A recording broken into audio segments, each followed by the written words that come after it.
Kalau yang Ustadz Jenal itu kayaknya jelas. Yang oh ya, caranya gimana ya sebelum ini? Oke, nanti saya Atau coba. mungkin saya sendiri atau gimana yang lain. Yang lain mungkin, Yang lain jelas, Susah Rifah. oh jelas. Oh, Jelas. Jelas juga. Ya, Maaf ya Ustadz, saya tidak pernah menampakkan diri karena saya terus terang pemula, jadi saya masih menyesuaikan apa ya, banyak istilah yang saya benar-benar baru mendengar, kayak banyak lah pokoknya itu Bu Sarifah tahu persis tentang saya Ustadz, jadi saya ini mustami aja, nggak berani. Iya, iya. Betul. Sebenarnya tadinya saya udah mau mundur tapi Ah, katanya jangan, yang penting mengenal kalimat-kalimat dulu gitu. ah, Dan saya ah, nggih ah. Ustadz nggih. semangat Bu Iya, Mariam. santai aja Ibu. Nggih. Ya, jangan menyerah, santai aja. Mendengarkannya saja mungkin ya, insya Allah nyangkut ke ilmu Mas. Nggih, amin amin barokah.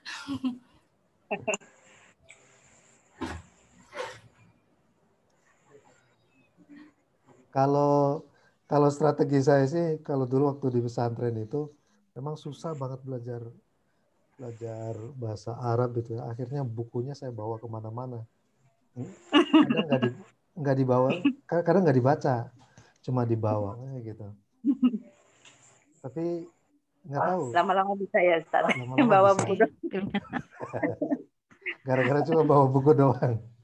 Boleh juga ikut-ikutan gitu. Bawa-bawa. Padahal bukunya mah dibawa tidur, ya baca cuma sekilasnya kayak gitu. Tiba-tiba kok bisa gitu ya. Saya kurang tahu ini. Ya mungkin ini. Barokahnya bawa kitab buku. mungkin. Iya. Ya saya kan termasuk orang yang nggak pinter-pinter amat di kelas itu ya. Cuma ya memang agak ini aja sih. Ya kalau kemana-mana bawa buku gitu. Dulu di pesantren, kalau sekarang mah ya sudah tidak lagi. Oh iya. Oke, kita coba lihat lagi yang kemarin. Nah, yang ini sudah terlihat Bapak Ibu? Belum. Belum Sudah Ustadz. Oh, sudah. terlihat terekam ya di situ? Udah ya, ada ya. Sudah. Yang kemarin ya Ustadz, fungsi susu nanti. Oke, di sini ada predikat, kemudian subjek, objek, keterangan, isim fa'il, isim maf'ul, begitu. Nah, predikat, subjek, objek, keterangan, isim fa'il dan isim maf'ul. Nah, kalau kita ingin membentuk hal atau keterangan cara, Bapak Ibu, maka yang harus kita pelajari dari tasrifan itu adalah isim fa'il dan isim maf'ul. Karena hal itu banyaknya itu menggunakan isim fa'il dan isim maf'ul ya sebagai keterangan cara begitu. Nah, kita lihat misalnya pada contoh yang ada di samping di sini. Zahabtu ilal masjidi munta'ilan. Begitu. Zahabtu ilal masjidi munta'ilan. Zahabtu ilal masjidi makhuron. Begitu. Makhuron. Nah, ini isim, entah ini isim fa'il ataupun isim maf'ul, dua-duanya ketika menjadi hal maka harus mansub. Begitu. Mungkin lebih tepatnya kalau kita terjemahkan ke dalam bahasa Indonesia, kita terjemahkan dalam keadaan begitu ya, mungkin lebih pasnya. Atau secara juga bisa, tapi dalam beberapa lebih tepatnya itu menggunakan dalam keadaan. Dhahabtu ilal masjid, aku pergi ke masjid munta'ilan. dalam keadaan memakai sendal. Dhahabtu ilal masjidi, aku pergi ke masjid, makhuron, dalam keadaan dipaksa. Begitu. Nah, jadi di sini munta'ilan dan juga makhuron itu memberikan keterangan tentang bagaimana suatu pekerjaan itu dilakukan, begitu. Pertanyaan tentang bagaimana, gitu ya. Jadi suatu pekerjaan dilakukan. Nah, ini medianya yang digunakan adalah isim fa'il dan juga isim maf'ul, begitu. Munta'il berarti ini kata kerjanya apa? Kalau ini kan isim fa'il ya. Nah, kira-kira kata kerjanya apa? Inta'ala. Iya. Inta'ala yanta'ilu. Iya. Inti'alan. Inti'alan. Betul sekali. Kalau makhuron berarti asalnya dari Koharo. ya, koharo ya. Koharo yakharu. Nah, jadi pembentukan ini memang harus harus paham betul tentang tasrif yang berupa isim fa'il dan juga isim maf'ul dari mulai sulasi mujarrad ataupun dari sulasi mazid, begitu. Nah, demikian juga Bapak Ibu sekalian bahwa yang namanya isim fa'il dan juga isim maf'ul ini dia harus melihat sahibul halnya, begitu. Dia harus bersesuaian dengan sahibul halnya dalam hal gender, dalam hal jumlah, tapi tidak dengan i'rab ya. Kalau i'rab kan jelas ini mansub ya, tapi dia harus menyesuaikan dengan sahibul halnya, yang dalam hal ini adalah dhahabtu, begitu. Dia harus menyesuaikan dengan sahibul halnya ini dalam hal jumlah dan juga dalam hal gender, begitu. Artinya kalau dhahabtu si pembicaranya ini adalah perempuan, berarti dhahabtu ilal masjid munta'ilatan, begitu. Dhahabtu ilal masjidi munta'ilatan, gitu. Dhahabtu ilal masjidi makhuratan. Dhahabtu ilal masjidi makhuratan. Nah, ini kalau seandainya tu di situ yang berbicara adalah perempuan. Contoh yang lain lagi misalnya zahabna. Nah, zahabna ini kan kita ya, tapi netral sebenarnya. Tapi kalau yang bicara perempuan berarti kan zahabna ilal masjidi munta'ilatin, begitu. Seperti itu. Jadi seperti ini. Munta'ilatin.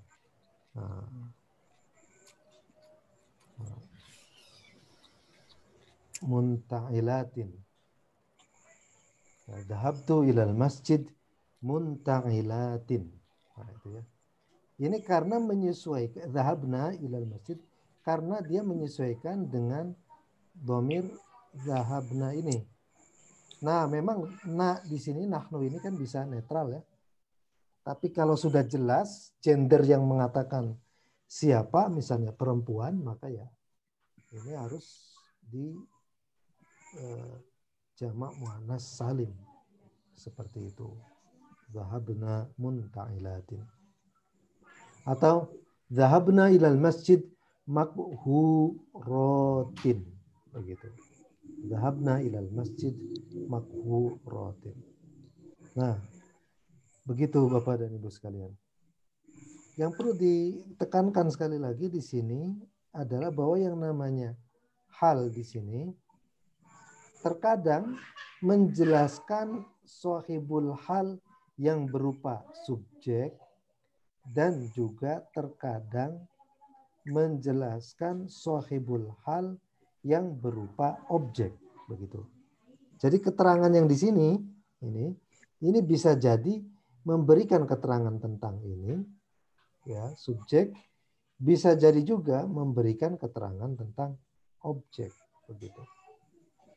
Nah, memberikan keterangan tentang objek, begitu.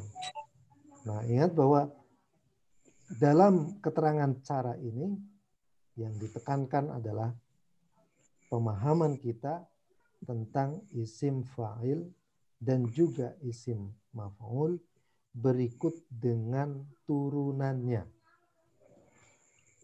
berikut dengan derivasinya, berikut dengan tasrifannya.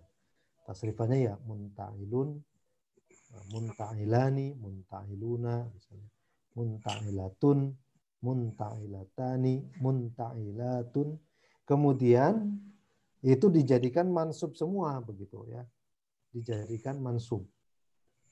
Dan dia harus bersesuaian si yang namanya keterangan hal yang berupa isim fa'il, isim maf'ul yang mansub ini harus bersesuaian dengan subjek ataupun dengan objek yang menjadi acuan daripada hal itu, ya.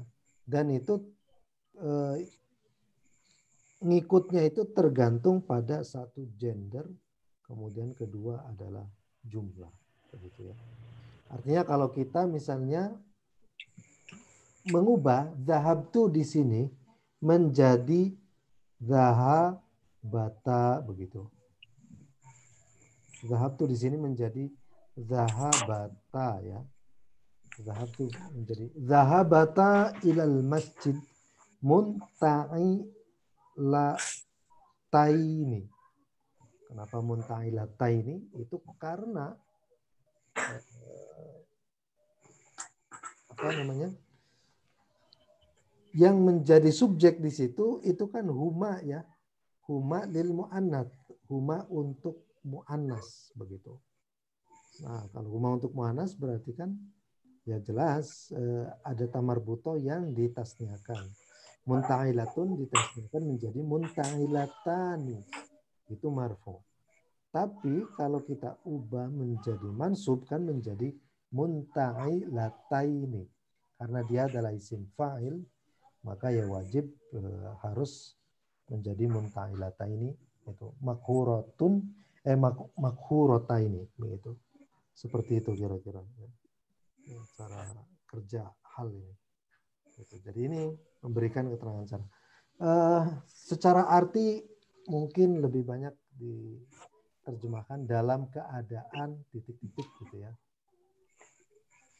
Kalau di sini dhahabtu ilal masjid munta'ilan, aku pergi ke masjid munta'ilan, dalam keadaan memakai sendal.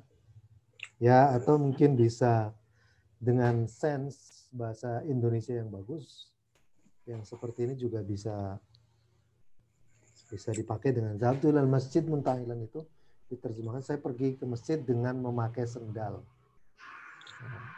Atau dhahabtu ilal masjid makhuron, saya pergi ke masjid makhuron dengan terpaksa. Itu juga bisa seperti itu. Dengan terpaksa atau dengan memakai sendal. Begitu. Nanti tergantung pada ininya. Tapi kalau untuk yang letter luck-nya, ya, letter luck-nya yaitu dalam keadaan saja, nanti diterjemahkannya seperti itu. Untuk tasrifan mah saya kira Bapak Ibu udah ini ya, udah udah menguasai ya. Belum juga. Ya, di sini kan Baru bisa memperkirakan. baru bisa. Menebak. Ada Nah, di kalau sini saya menebak, Ustaz. menebak. Ya memang bahasa Arab banyak menebak juga Ibu ya. Saya menebak. Tapi kalau karena sering terbiasa menebak, jadi tebakannya itu bagus. Pas. Jadi tepat ya, Tak? Iya. Pakai instingnya kuat. Ya memang seperti itu memang cara ininya. Awalnya ngereka-reka tapi karena benar terus jadi ini kan, jadi sense gitu, menjadi zauk kalau dalam bahasa ininya ya, zauk lugawi, rasa kebahasaan gitu. Ya sebenarnya kalau eh, dibanding Ustadz Yunal, pengetahuan nahwu saya lebih tinggian Ustadz Yunal, karena kalau Ustadz Yunal kan sudah khatam yang namanya Alfiyah, kemudian sebelum Alfiyah itu kitab apa itu Mutamimah dan seterusnya. Kalau saya di pesantren itu cuma kitab Jurumiyah saja gitu. Kitab Jurumiyah. Tapi selebihnya diperkuat dengan banyak kosakata dan sering praktek baca. Nah, sering tasrifan ya, terutama ya, ngafalin tasrif, terus belajar kitab Jurumiyah. Setelah itu sering praktek baca gitu, memperkaya kosakata dan sering praktek baca. Yaitu kalau saya ke mana-mana waktu dulu di pesantren. Ini menceritakan tentang dulu ya, pengalaman ya. Kalau sekarang artinya enggak lagi. Kalau ngafalin kosakata itu kan nyatet di buku tertentu itu. Di buku tertentu setiap hari itu ngafalin 2. Ya. Kadang juga dengan beli buku kosakata ya. Terus dibawa kemana-mana kayak gitu. Bacanya nggak baca betulan, cuma baca sekilas-sekilas saja kayak gitu Ibu. Karena kalau baca banyak juga ini juga pusing juga kan. Tapi karena terus intens ya, entah jadi masuk ke bawah sadar, jadi ya ini gitu bisa gitu. Apalagi kalau sekarang saya lebih banyak concern ke bahasa Arab modern. Nah gitu, bahasa Arab modern itu kan lebih rumit juga. Bahasa Arab modern klasik juga rumit sebenarnya, sama rumitnya. Tapi karena sering baca, nah jadi ya ini apa namanya, zauk lugawinya itu muncul gitu Ibu. Walaupun nahwunya, ya kalau saya ditanya Alfiyah ya belum baca kitab Alfiyah, ya baca paling ya sekilas-sekilas gitu, nggak ini, cuma ya nggak pernah khatam gitu kalau baca, nggak pernah khatam karena itu modal saya cuma kitab Jurumiyah, terus ngafalin sorof, itu sudah, terus banyak praktek kayak gitu ya, dan terakhir itu baca buku-buku yang berkenaan dengan teori penerjemahan bahasa Arab. Itu lumayan membantu kita. Selain mengajarkan kita untuk membaca bahasa Arab, buku-buku, selain kita memperkaya cara kita membaca teks bahasa Arab, kita juga diperkaya dengan cara gimana sih menerjemahkan yang pas gitu ya untuk kata-kata, Buku kalimat-kalimat apa aja tertentu di dalam bahasa Arab. yang bagus Ustaz? Dulu itu saya punya buku tuh namanya Mafaza namanya ya. Mafaza. Mafaza. Saya kurang Terjemahan tahu. bukan? Iya, terjemahan bahasa Indonesia. Sebentar. Kayaknya mungkin kalau di internet nggak tahu ada apa tidak ya. Saya lupa. Buku Mafaza, buku penerjemahan bahasa Arab. Dulu saya beli 2, yang satu buat saya sendiri, yang satu buat teman saat itu. Tapi saya kurang tahu sekarang apa ada atau tidak. Ini kelihatan nggak Ibu? Ini kan ada Shopee itu ya. Nggak kelihatan ya screen-nya ya? Enggak ada. Nggak ada ya? Yang masih yang pertama saja. Masih yang pertama. Nah, yang ini. Saya kurang tahu ini sekarang masih ada apa enggak ini buku. Oh, 21 terjual ya. Nah, dulu itu waktu masih unyu-unyu ya. Nah, ini belajar buku ini. Nah, selain punya ini ya, belajar buku ini bagus kok ini, ringan ya apa. Terus buku apa lagi ya? Saya lupa itu.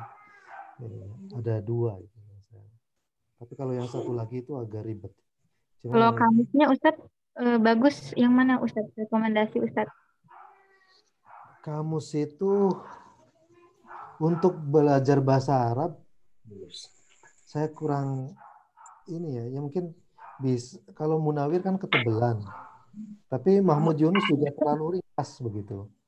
Cuma kalau saya sarankan selain memiliki itu 2 kamus itu, harus cari juga kamus kolokasi dalam bahasa Arab itu.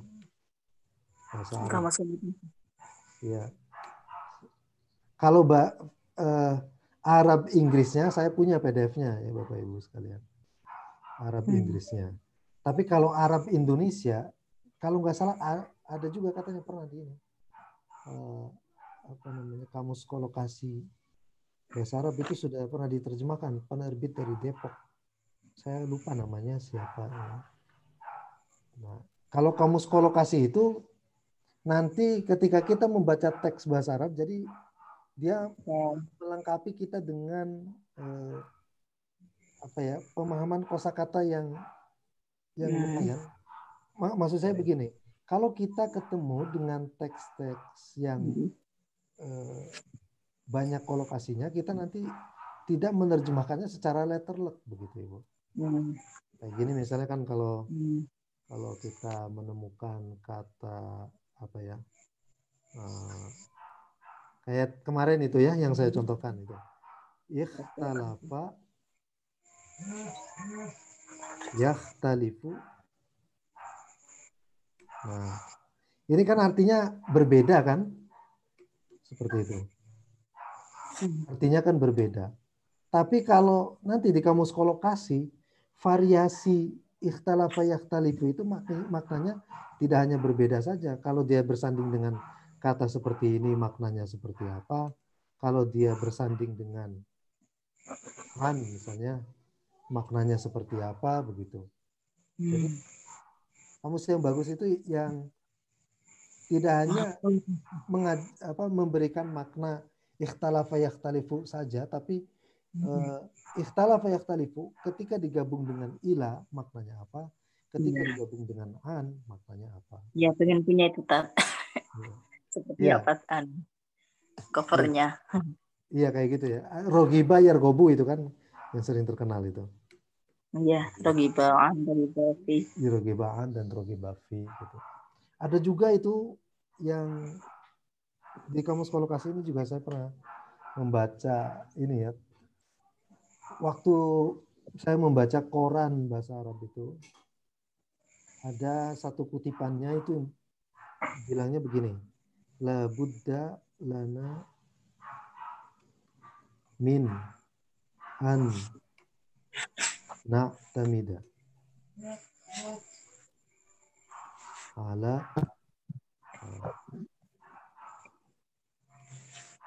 sya'rati Muawiyah. Nah begini, la budda lana min an na'tamida ala sya'rati Muawiyah. Kira-kira apa ini artinya ya? La budda lana apa artinya? Tidak apa ya, kita harus. Nah, kita harus. Kita harus. Ya, min an na'tamida ala. Kita harus min an. Min an na'tamida ala. Dari. Ya, yang tamada yang tamidu. Meneguhi. Ya, tamada. Memegang atau berpegang teguh. Ya, bisa. Selain itu apa Ustaz? Selain berpegang teguh. Betul, itu berpegang teguh atau melandaskan diri pada itu bisa. Oh. Nah, di sini ada yang jadi persoalan kata-kata seperti ini nih. Kalau ini iya betul kolokasi. Ini juga ada lagi. Namanya apa nih? Sya'rati Muawiyah. Sya'run itu apa sya'run? Rambut ya. Pakai sin. Ya, shin. Sya'rati Muawiyah. Shin. Ya, kita harus shin, berpegang atau kita harus berpegang teguh pada rambutnya Muawiyah. Kalau letterlock seperti itu ya. Letterlock seperti itu. Lucu. Tapi artinya bukan seperti itu. Sya'ratu Muawiyah itu artinya, ini adalah idiom. Artinya itu adalah al-wahdah. Persatuan. Jadi kalau kita gabung Sya'rati Muawiyah memang artinya kok rambut Muawiyah. Nah, Tapi itu bukan, artinya bukan sya'rati rambutnya Muawiyah beneran, bukan. Tapi yang dimaksud di situ adalah al-wahdah, persatuan, silaturahim dan seterusnya, itu yang menjaga solidaritas dan soliditas masyarakat begitu ya. Itu namanya sya'ratu Muawiyah. Nah, yang seperti ini nggak akan kita temukan di kamus Munawir ataupun misalnya kamus Mahmud Yunus. Adanya adalah di kamus idiom atau di kamus kolokasi begitu. Nah, makanya ya saya sarankan Bapak Ibu punya kamus seperti itu.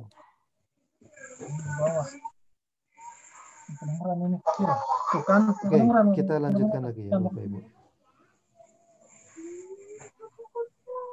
Di bawah. Ini kelihatan ya yang screen, kembali lagi ke awal tadi. Belum mana? kelihatan screen-nya. Itu masih tulisan Belum, kolokasi. masih Google. Masih Google ya. Gitu. Oh tadi juga masih Google ya yang sya'ratu Muawiyah. Iya, Ustadz masih Google.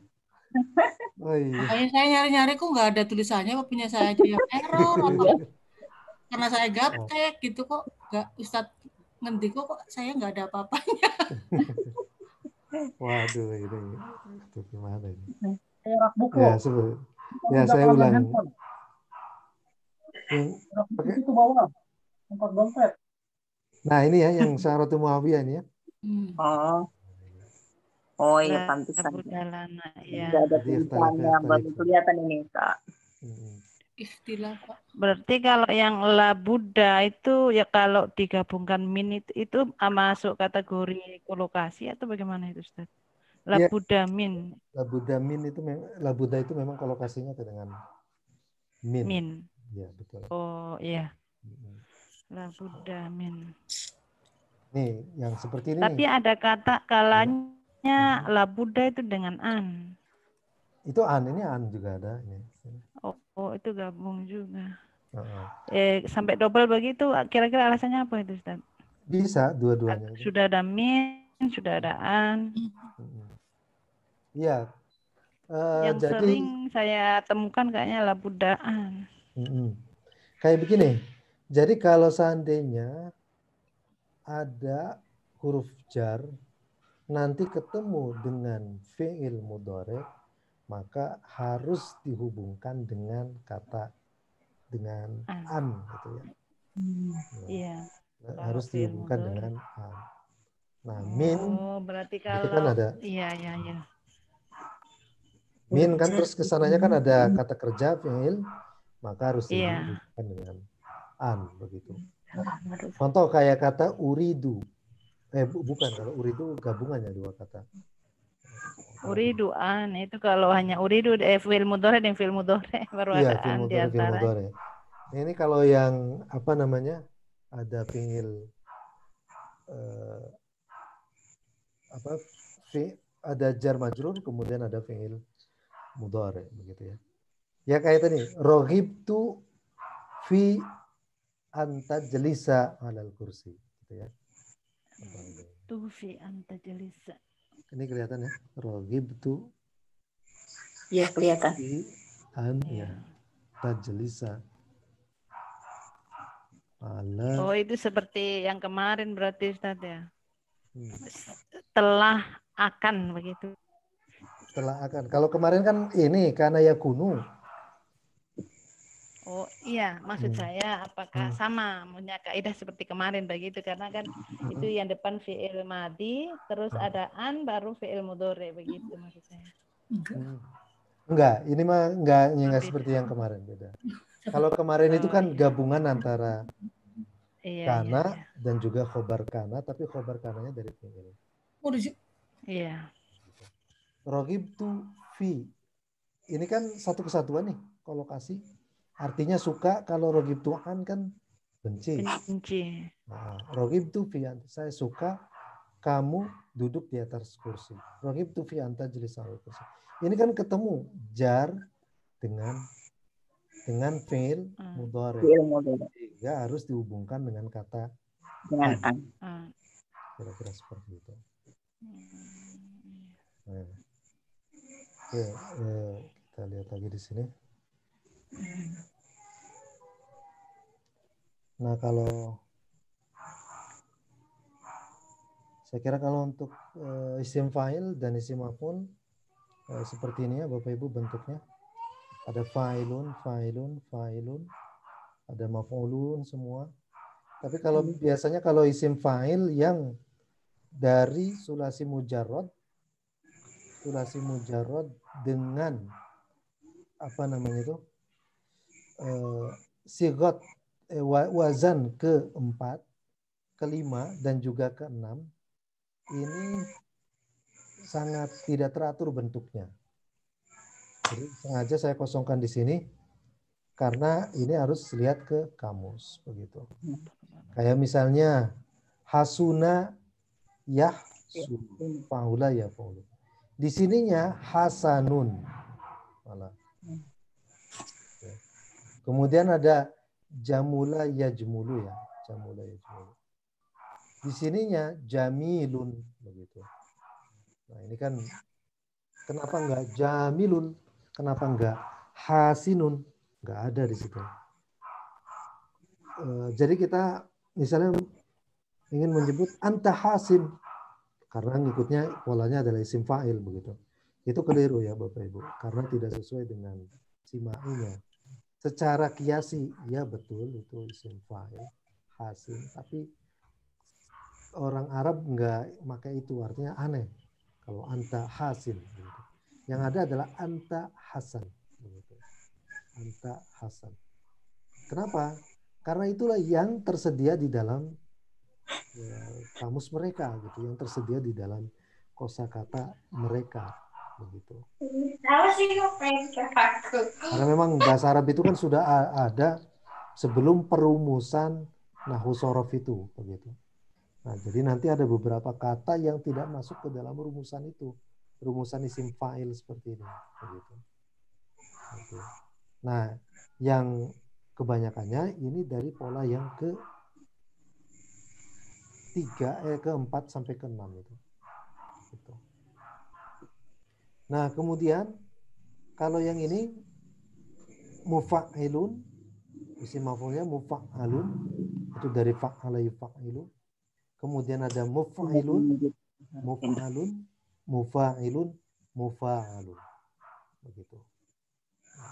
Nah, ini adalah isim fa'il yang nanti bisa kita gunakan untuk membentuk hal ya Bapak Ibu. Membentuk hal. Nah, misalnya kita coba berikan contoh di sini.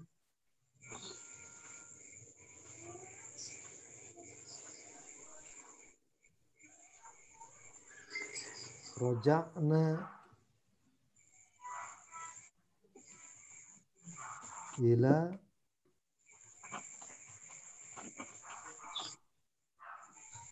al-baiti. Roja'na ila al-baiti.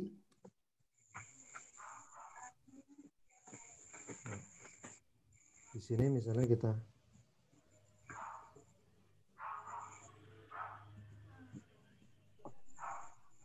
muqatilina. Wah, ini saya ngarang aja ya Bapak Ibu ya.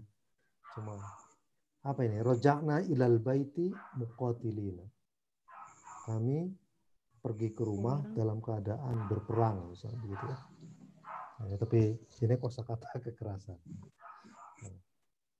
Nah, ini muqatilin ini adalah isim fa'il dari qatala yuqatilu.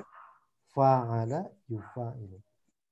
Ina ini kan menjadi jamak mudzakkar salim karena na di sini adalah nahnu tapi yang merujuk pada subjek yang laki-laki begitu. Tapi kalau perempuan ini yang bilang ya jadinya adalah roja'na muqatilatin begitu. Roja'na ilal baiti muqatilatin begitu. Seperti itu. Nah. Terus misalnya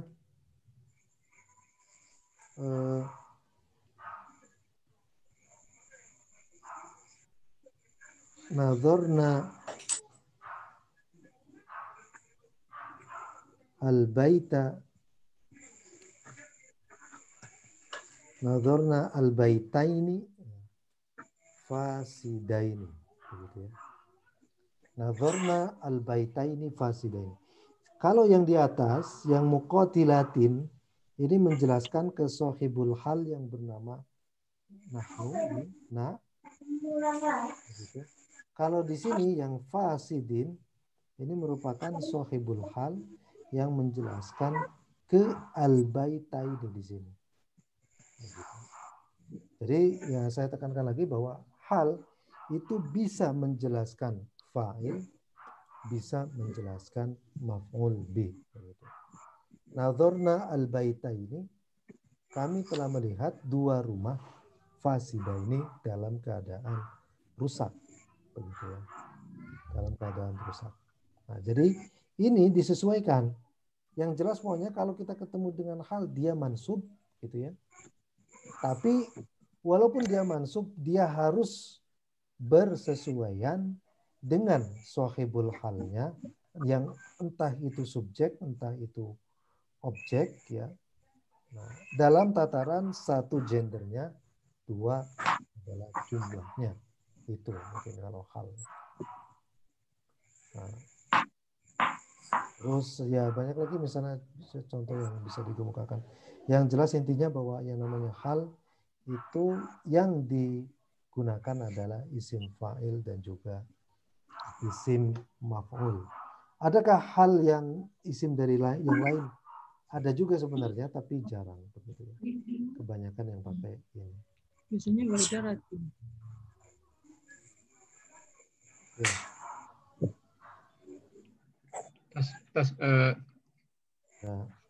Tas kalau ini tas, kalau misalnya di apa namanya, di kata Rabbirhamhuma kama rabbayani shaghira, shaghira itu juga hal ya.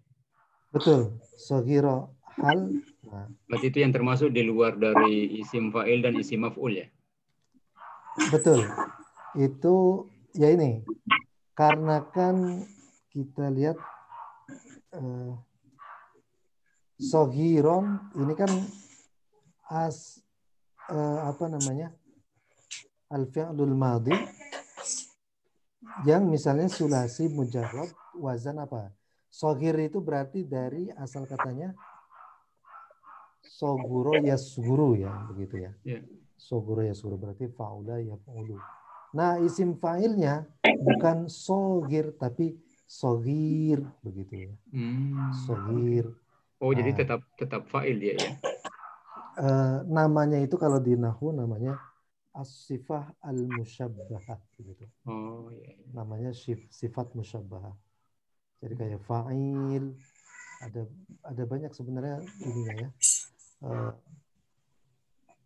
Selain fa'il itu juga masih ada bentuknya, misalnya seperti apa ya?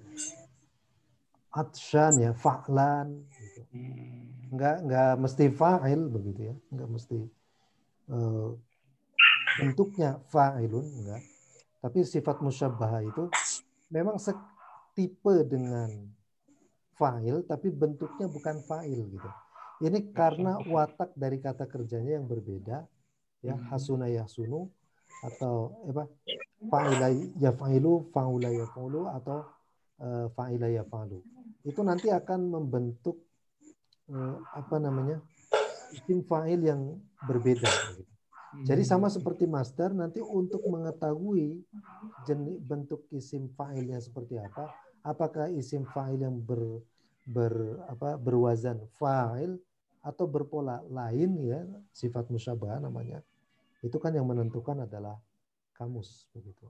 Yes. Kalau di wa amma man ja'aka yas'a, yas'a itu ini juga. Nah, hal juga itu, tapi dia nanti bentuknya bukan isim fa'il dan isim maf'ul, tapi kata kerja. Gitu. Tapi nanti dia bisa ditakdirkan apa? Dikira-kirakan sama seperti hal. Wa amma man ja'aka yas'a, wa amma man ja'aka sa'yan, kayak gitu.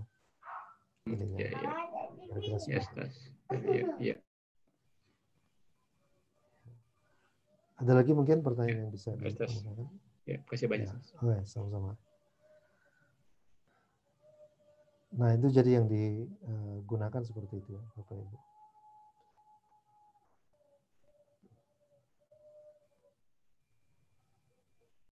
Nah, kita akan lihat lagi di sini.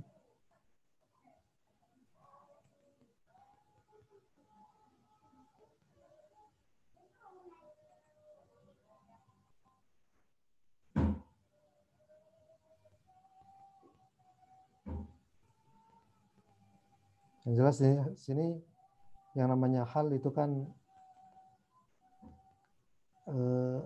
kata keterangan cara bertujuan untuk memberikan keterangan atau penjelasan tentang cara yang diperbuat atau digunakan pada sebuah kalimat. Nah, biasanya keterangan cara ini juga menjelaskan tentang bagaimana cara subjek, atau ini kurang ya, cara subjek atau objek melakukan kegiatan atau diperlakukan gitu ya, seperti itu. Nah, ini cara. Mungkin kalau di dalam bahasa Inggris disebutnya itu ya, adverb of manner mungkin ya, adverb of manner. Tapi jelas ada perbedaan yang cukup signifikan antara adverb of manner dengan hal yang di dalam bahasa Arab begitu. Nah, tapi biasanya dia hal menggunakan instrumen tasrifnya itu dari isim fa'il dan juga isim maf'ul ya, Bapak Ibu sekalian.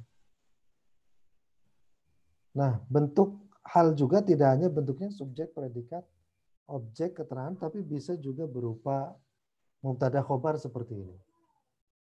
Hanya saja nanti yang bentuknya mubtada khobar seperti ini, jalisan di sini ini menerangkan yang ada di sini gitu, bukan yang mubtadanya,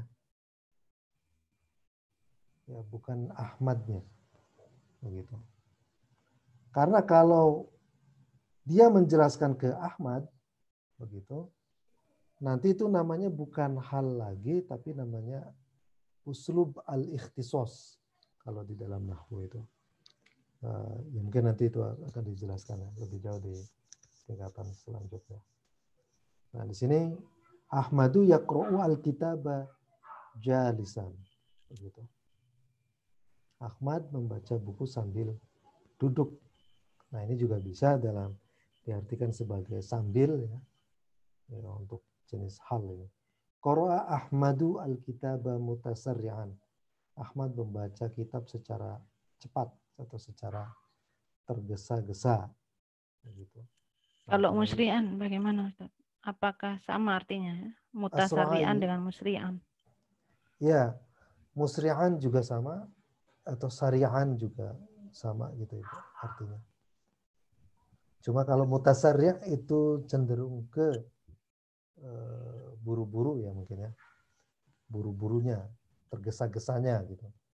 Tapi kalau musri'an atau sari'an ya lebih cenderung ke cepat ya, saja. Sari'an. Tidak ini. Kalau yang mutasarri' itu lebih terkesan terburu-burunya ada di situ. Tapi kalau unsur yang sari'an, berarti artinya bukan diartikan cepat ya kalau mutasarri'an. Terburu-buru. Ada terburu-buru. Muta'ajjilan gitu ya, muta'anniyan. Mutajjal. Darastu al-lughata al-arabiyyata maisurun. Nah, di sini maisurun menjelaskan ke yang darastu ya. Nah, dipermudah. Matal imamu masjunan. Seorang imam itu mati dalam keadaan di penjara. Nah, ini penerjemahan sambil, kemudian dalam keadaan, ataupun secara itu adalah ciri dari penerjemahan hal gitu ya. Tapi kalau seandainya tidak bisa, tidak enak diterjemahkan dengan sambil, ataupun dengan cara, ataupun secara begitu, ya sudah kita terjemahkan dalam keadaan saja. Matal imamu masjunan. Seorang imam itu mati dalam keadaan di penjara gitu. Kalau seorang imam itu mati terpenjara, bisa juga seperti itu ya. Secara terpenjara tapi kurang tepat ya. Nah, enak-enak sense bahasa Indonesia saja. Gitu. Tapi kalau masih sekira kurang enak ya sudah dalam keadaan saja itu bisa. Seperti itu. Oke, selanjutnya kita akan lihat teks yang lain.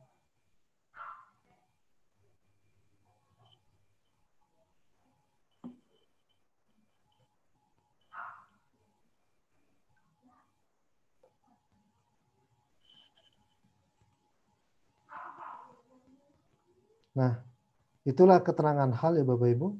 Nah, sekarang yang akan kita lihat adalah keterangan beriringan atau yang sering kita sebut sebagai dalam bahasa Arab sebagai maf'ul ma'ah. Gitu. Maf'ul ma'ah.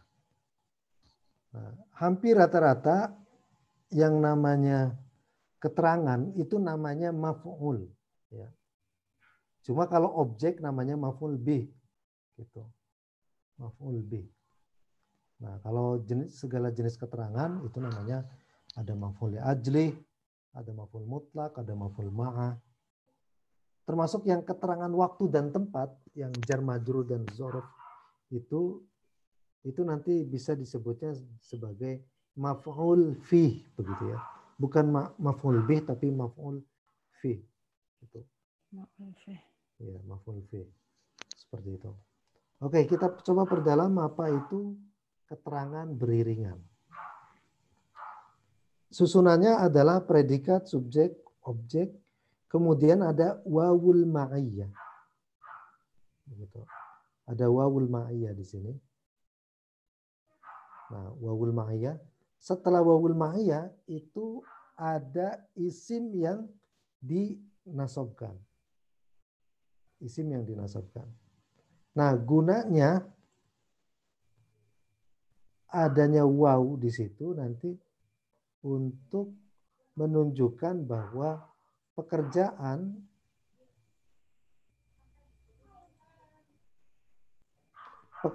yang ada di sini gitu ya, ini beriringan dengan yang ada di sini gitu. Jadi namanya wawul ma'iyah. Waw di dalam bahasa Arab itu merupakan satu huruf yang kompleks ya Bapak Ibu. Waw itu ada wawul atof yang artinya itu dan gitu ya. Ada lagi namanya waw yang seperti kita lihat sekarang wawul ma'iyah begitu. Ada juga nanti waw yang artinya sementara gitu ya. Dhahabtu ilal masjid wa anta tajlis 'alal kursi. Kamu pergi ke masjid, saya pergi ke masjid, kamu duduk sementara kamu duduk-dudukan saja di situ. Di situ wa tidak kita terjemahkan sebagai dan, tapi sementara gitu. Nah ini namanya waw konsekutif namanya ya. Tapi bahasa Arabnya apa ya istilahnya saya lupa. Nah, jadi apa namanya? Waw ini nanti di dalam bahasa Arab itu banyak sekali satu kelas katanya. Ya. Dua, waw juga banyak sekali fungsinya. Begitu. Nah, kelas. Ada waw yang menghubungkan antara satu kata dengan kata yang lain secara sama. Sebelumnya isim, setelahnya isim. Sebelumnya fi'il, setelahnya fi'il. Dan itu namanya wawul atof. Ada wawu yang dipakai untuk sumpah, namanya wawul qasam. Begitu ya. Nah, ada wawu yang dipakai untuk kata keterangan. Nah, kata keterangan yang apa? Yang beriringan.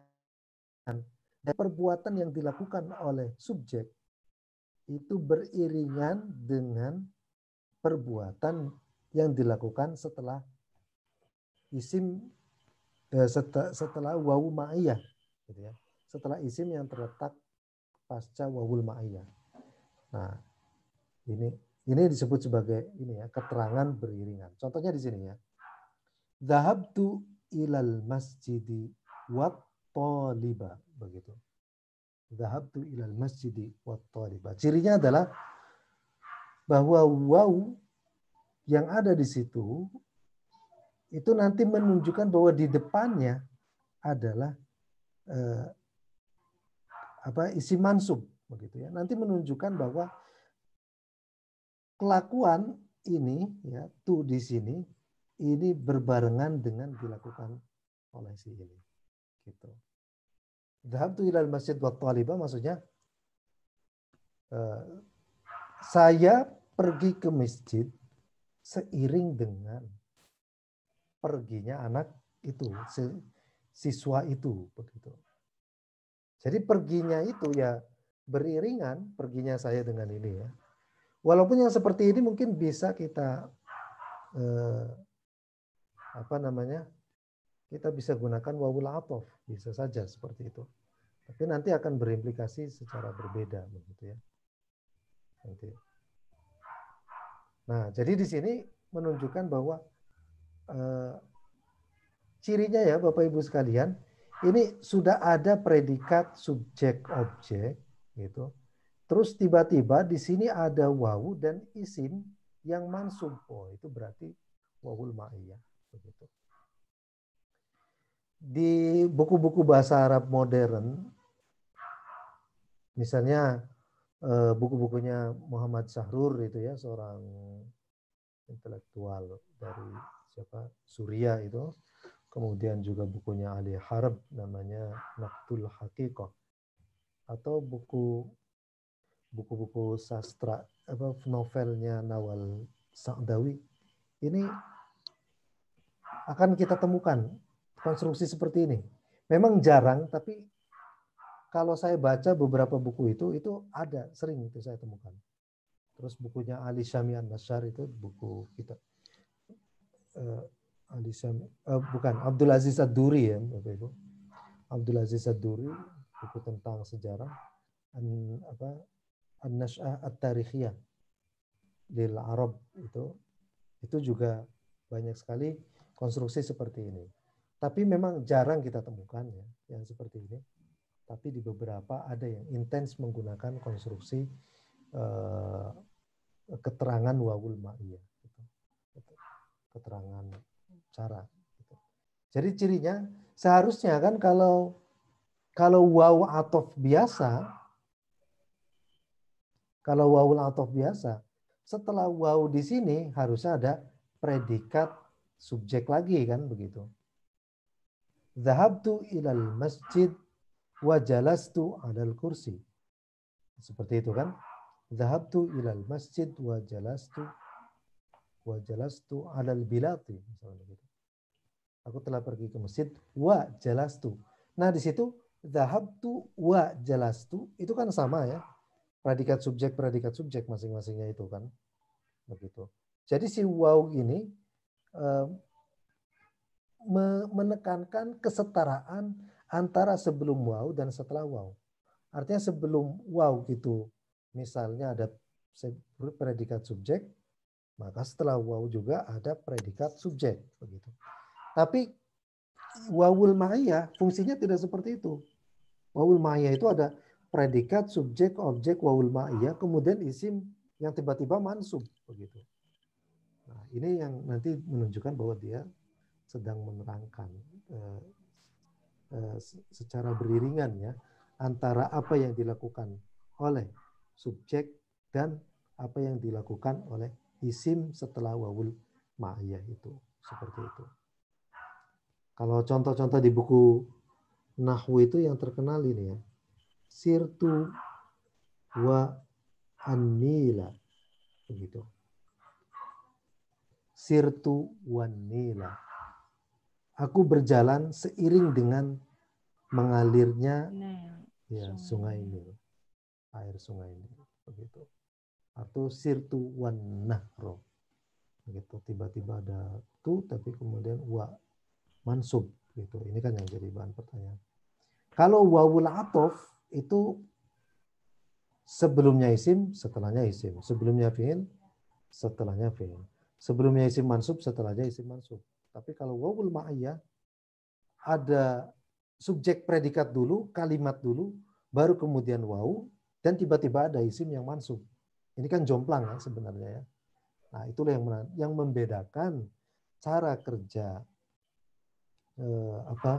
cara kerja wawul ma'iyah dan juga wawul atof begitu. Nah, memang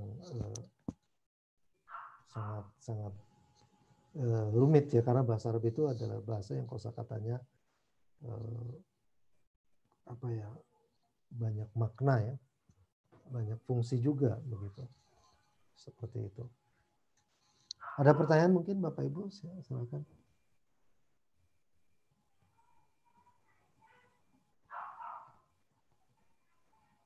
Nah, kalau tidak ada, sekarang kita ke keterangan waktu ya, dzarf atau mudhaf ilaih. Begitu. Ini sebenarnya saya tidak akan berpanjang lebar untuk membahas keterangan waktu dan tempat. Karena mungkin Bapak Ibu juga pastinya sudah banyak paham tentang jar majrur ya Bapak Ibu. Nah, sebelumnya saya tekankan bahwa dalam bahasa Arab itu kalau dibaca secara bahasa Indonesia itu ada akan sangat terlihat ininya ya, kelas katanya begitu ya. Kelas katanya. Saya pengen ambil contoh misalnya dzaraf. Yang saya pengen tahu dari ibu-ibu sekalian, kira-kira isim itu apa? Dalam definisi isim ya. Nomina. Bisa nomina. Ya. Nomina termasuk isim. Nomina ya Ibu ya. Iya. Nah, menariknya isim di dalam bahasa Arab itu tidak melulu berupa nomina atau kata benda. Gitu. Ada 7 kalau nggak salah. Isim mausul, isim isyarah itu termasuk isim.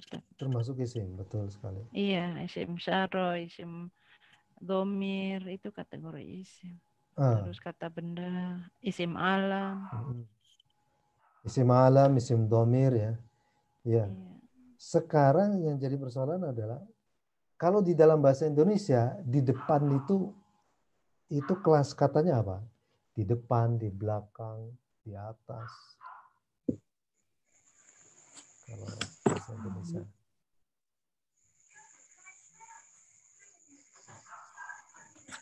Nah, di depan. Waro'a di belakang. Ya, waro'a di belakang.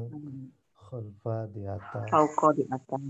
Ya, fauqa di atas. Tahta. Janibah. Nah, itu kan di belakang, di depan, di atas. Kalau di bahasa Indonesia, itu namanya apa kayak gitu? Terangan. Baru. Terangan. Atau yang lain? Kalau di bahasa Inggris kan ada misalnya in front of. Halo? Ya, ada in front of, ada behind ya, atau behind.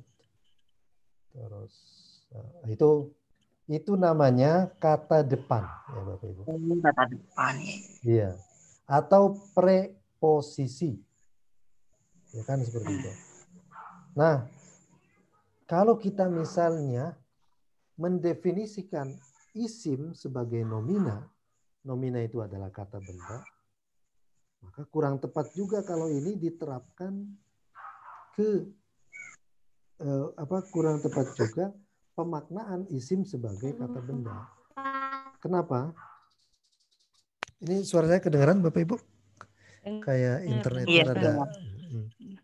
Iya, memang gangguan sedikit. Ada itu ya.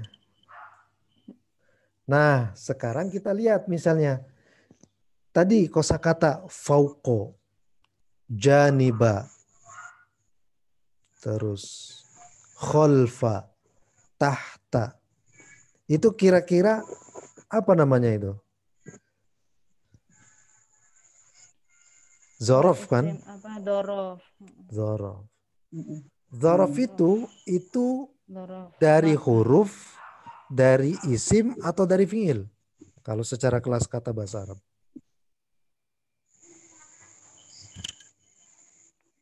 Ya isim.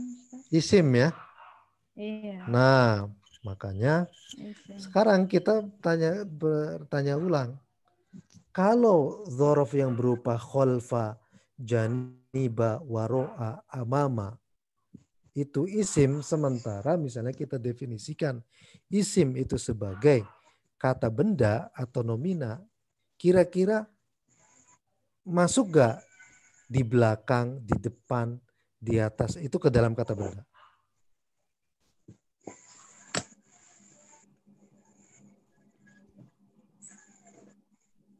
Enggak kan ya? Nah karena itu isim ya sudah nggak ada terjemahannya lagi ya. Adalah suatu istilah tersendiri di dalam bahasa Arab begitu. Nah isim memang agak ribet untuk didefinisikan. Kalau di buku-buku nahwu itu misalnya yang dipakai di pesantren Gontor itu al-ismu huwa ma yadullu ala hayawan wa nabat wa sama apa kayak gitu ya. Isim adalah semua yang menunjuk pada hewan, binatang, nama-nama benda. Tapi saya kira definisi seperti itu terlalu umum. Kenapa? Karena dia tidak memasukkan seperti waro'a, kholfa, janiba itu ke dalam isim. Padahal kalau dibaca secara bahasa Indonesia, waro'a, janiba, kholfa itu kan preposisi kan, kata depan, bukan kata benda begitu. Seperti itu. Nah ini cara ini ya, makanya pendefinisian isim adalah satu kelas kata di dalam bahasa Arab dengan ciri didahului oleh alif lam. Kalau nggak alif lam ya ada tanwin. Kayak begitu mungkin kita definisinya seperti itu saja. Karena kenapa? Karena di dalam isim itu terdapat jenis kelas kata bahasa Arab ya. Kata sambung ya ada di situ. Kan ada isim mausul kan. Isim mausul kan kata sambung itu. Konjungsi. Kalau kelas kata yang lain. Kemudian terkadang kata sifat juga masuk ke dalam isim. Contoh jamilun itu isim bukan? Itu kan isim dengan cirinya berupa tanwin. Tapi kalau dalam bahasa Indonesia yang namanya jamilun itu kan kata sifat. Kan ganteng ya, bagus begitu. Itu kan kata sifat. Nah ini perbedaan ini ya kalau kita baca secara bahasa Indonesia seperti itu gitu. Jadi akan ininya. Nah kalau zorof itu adalah betul-betul dari isim gitu. Jadi amama, waro'a, kholfa, tahta itu dari isim semua. Isim dari mana? Kholfa itu asalnya dari masdar kholafa yakhlifu kholfun. Gitu. Amama itu dari amma ya ummu imaman wa amaman misalnya. Amama. Nah itu juga masdar yang berbentuk isim. Begitu. Lah kenapa di akhirnya fathah? Ya, kenapa di akhirnya fathah? Sebagian ada yang bilang bahwa itu sebenarnya adalah khobar kana dari kana yang dihilangkan gitu. Katanya begitu. Yakunu jadi amama itu jadi misalnya Ahmadu amamal fasli. Sebenarnya adalah Ahmadu kana amamal fasli. Amamal fasli di sini menjadi khobar dari isim kana yang mahdhuf sebelumnya begitu. Katanya seperti itu kalau di kitab ini ya Jurumiyah penjelasannya. Nah, demikian juga kalau jar majrur, zorof, jar majrur itu juga. Kalau jar majrur kebanyakan memang preposisi ya, kata depan Bapak Ibu. Tapi ada satu huruf jar yang memang di situ bukan kata depan, yakni kata rubba. Rubba itu artinya beberapa gitu. Ini bukan kata depan. Ada pertanyaan mungkin Bapak Ibu, silakan sebelum kita masuk ke teks. Membedakan penggunaan fauqa dengan ala itu, Ustaz. Saya. Oh iya. Itu kan sama-sama di atas ya, membedakan penempatan dalam kalimat itu. Nah, iya. Ada dua perbedaan antara fauqa dan ala. Yang pertama, perbedaan kelas kata, begitu Ibu. Perbedaan kelas kata. Kan kelas kata di dalam bahasa Arab itu kan ada isim, fi'il, huruf, begitu ya. Nah, kalau ala dia huruf. Tapi kalau fauqa, kelas katanya adalah isim. Begitu. Kelas katanya adalah isim. Nah, kalau yang diajarkan oleh guru-guru saya, apa sih perbedaan antara ala dan fauqa? Ya, selain tadi, perbedaan secara nempel atau tidak nempel katanya ya. Gitu. Jadi kalau fauqa itu di atas tapi tidak nempel. Misalnya al-misbahu apa? Fauqa al-maktabi. Begitu ya. Lampu itu di atas meja. Iya memang di atas tapi tidak nempel katanya begitu.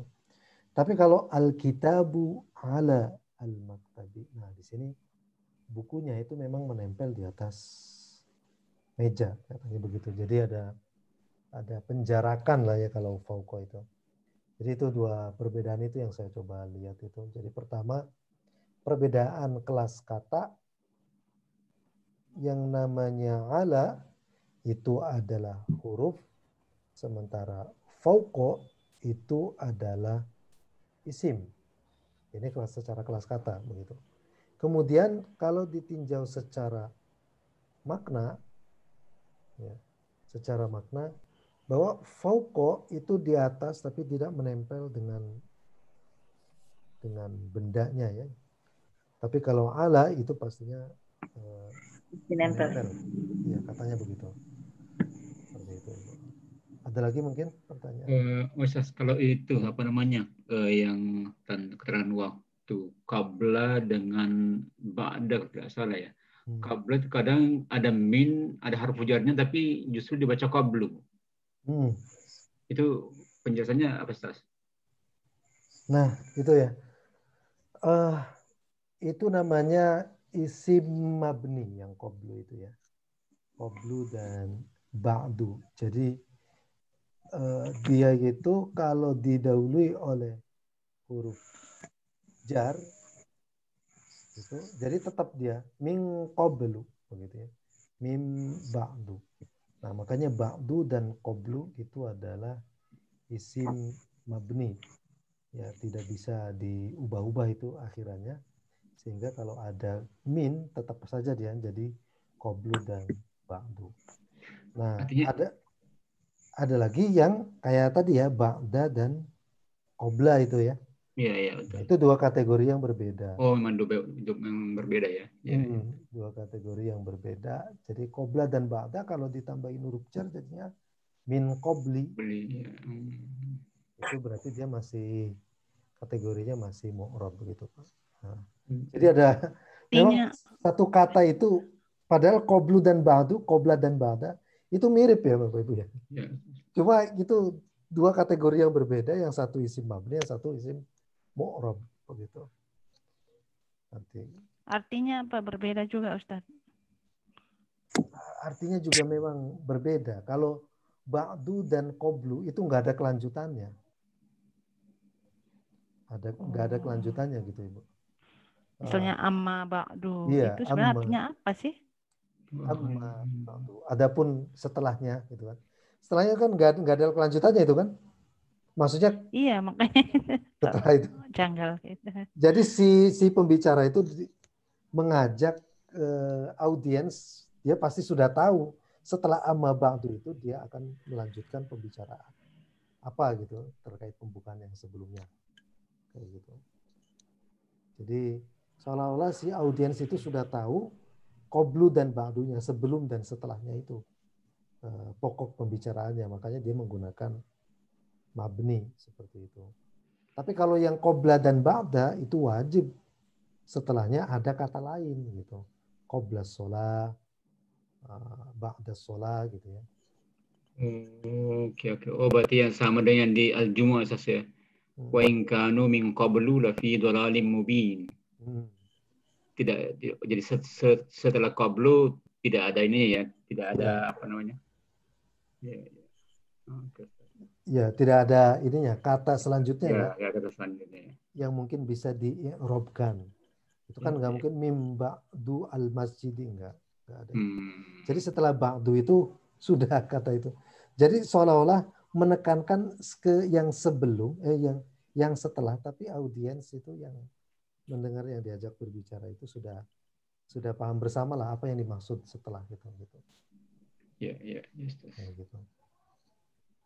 Kayak misalnya amma ba'du, pasti kan setelah itu pesan takwa misalnya kayak begitu ya. Usikum wa nafsi, atau isi dari setelah pembukaan begitu. Seperti itu. Ada lagi mungkin pertanyaan yang bisa dikemukakan? Kalau tidak ada, kita coba lanjutkan ke teksnya ya Bapak Ibu.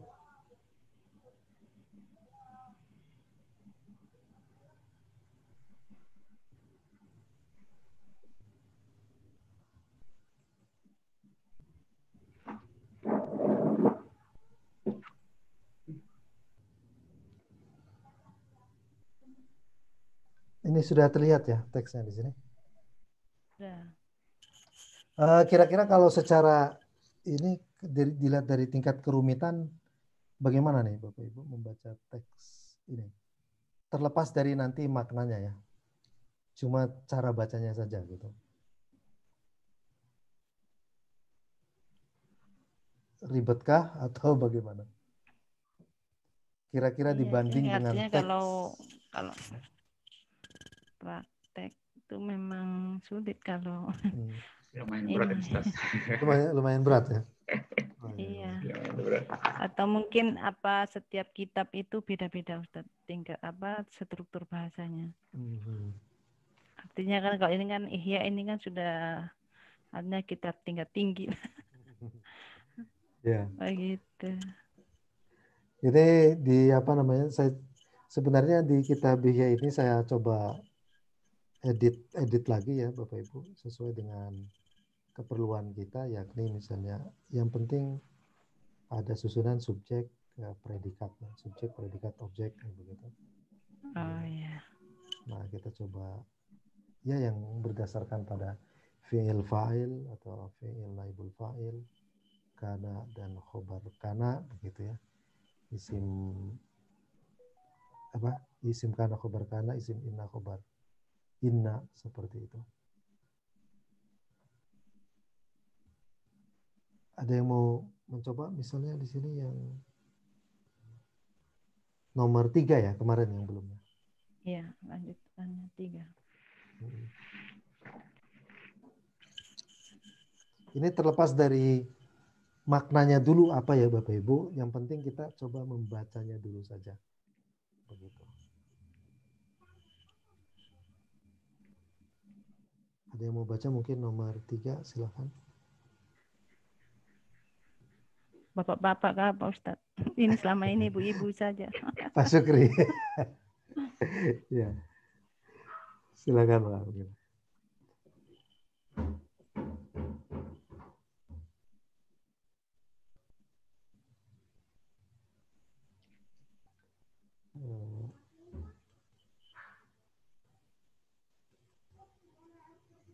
Mas Edi ada itu? Atau? Ya, Ustaz. Ya, Pak Edi. Coba Ustaz, berapa 3 ya?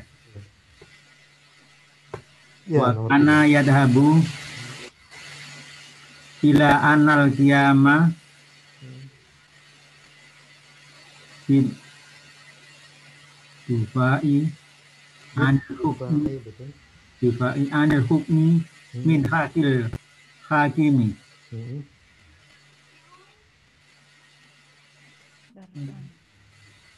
Daro'an lil daro'al lil fatana fitnati lil fitnah. alati sat satki Sataqa'u satqa'u fil sataqa'u fil biladi fi halil ikhtilafi ala sahihi waliyal amri walil amri ya ala syakhsi ala saksil wali amri. Betul. Waliyal amri ya. Ya, betul. Nah, kita lihat di sini ya. Wa kana yadhhabu ila. Kemarin maknanya apa? Dhahaba yadhhabu ila itu? Menghilangkan. Yadhhabu ila berpendapat ya. Iya, berpendapat. Yadhhabu ila berpendapat. Wa kana yadhhabu ila. Imam Al-Ghazali yadhhabu ila pernah berpendapat. Itu karena ada kana ya. Ila anna al-qiyama bid-difa'i 'anil hukmi, bahwa al-qiyama qama yaqumu bid-difa' itu melaksanakan membela. Iya. Membela 'anil hukmi, pemerintahan itu, min haqqi al-hakim, adalah haknya seorang penguasa. Begitu. Nah, ini pandangan Imam Al-Ghazali ya, soal ya beliau ini kan termasuk ke ulama pemerintah, karena sejak dari muda sampai menjadi besar itu hidup dari beasiswa pemerintah Seljuk ya. Beliau hidup di masa Wazir Nizamul Mulk namanya ya.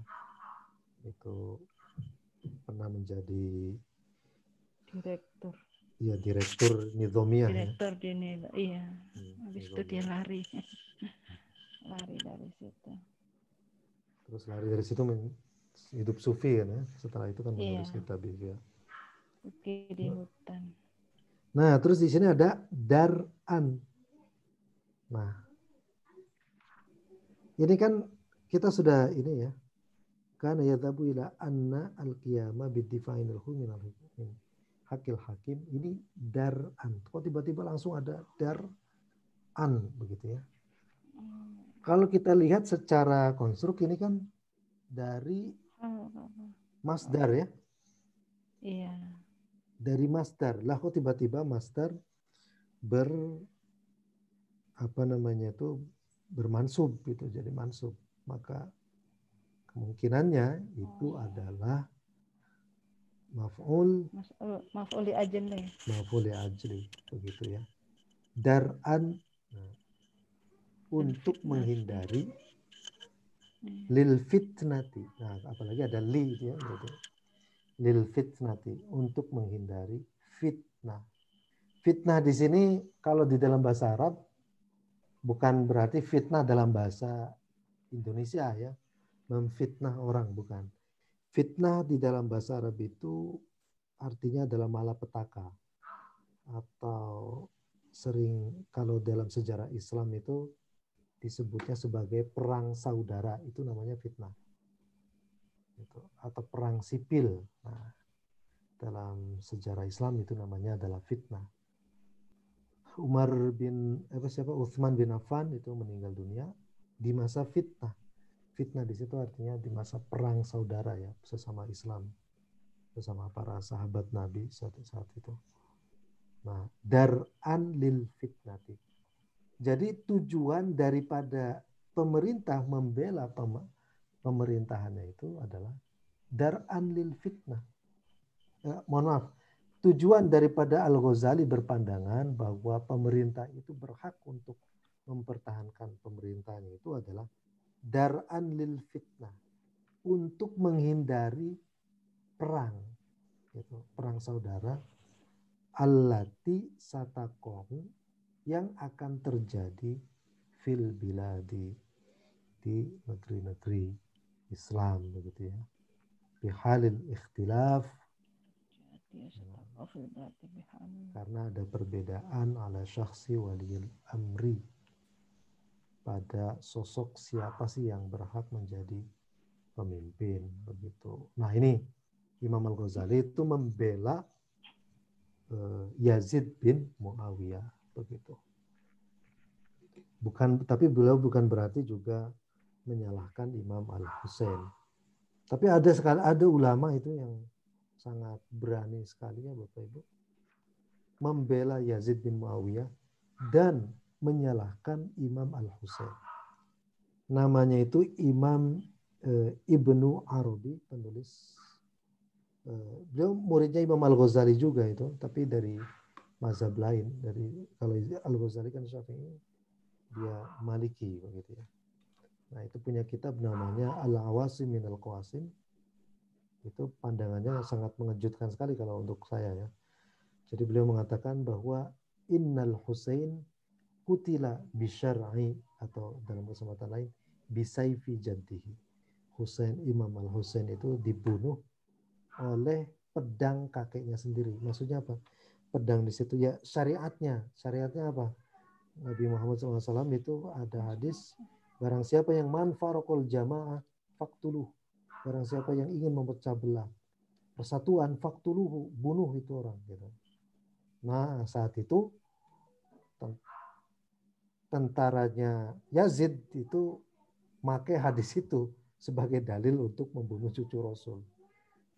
Itu kata ini Ibnu Arabi. Gitu. Makanya ini terbunuh oleh pedang, oleh syariat kakeknya sendiri. Katanya begitu. Ini kan saya kira pandangan yang cukup berani. Tapi Imam Ghazali nggak seberani muridnya. Tapi tujuannya di sini adalah dar'an lil fitnati allati sataqa'u fil bilad. Begitu. Tujuannya adalah supaya orang-orang yang merevolusi itu jangan sampai menampilkan kemafsadatan yang lebih besar, katanya. Karena sejarah Islam itu kan sejarah yang penuh dengan perang saudara, begitu. Ya, makanya Imam Ghazali seolah di sini lebih cenderung pro pada pemerintah, karena dengan adanya pemerintahan negara Islam ya ini maksudnya bisa stabil begitu ya, walaupun bengis pemimpinnya dan seterusnya. Nah, ini fil bilad ala syakhsi waliyil amr. Ini kira-kira konstruksi apa yang seperti ini? Saksi dari alanya apa langsung saksi wali? Saksinya saja sampai waliyil amr. Itu masdar. Masdar. Saksun kan. Nah. Bukan masdar sih. Kira-kira apa ini?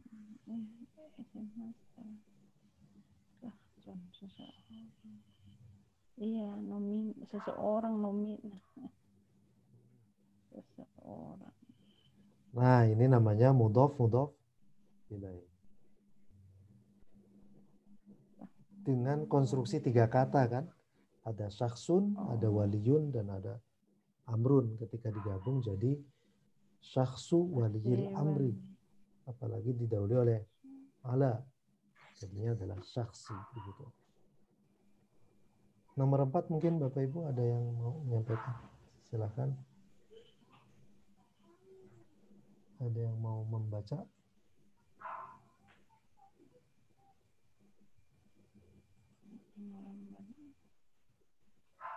Coba saya Ustaz. Ya, silakan.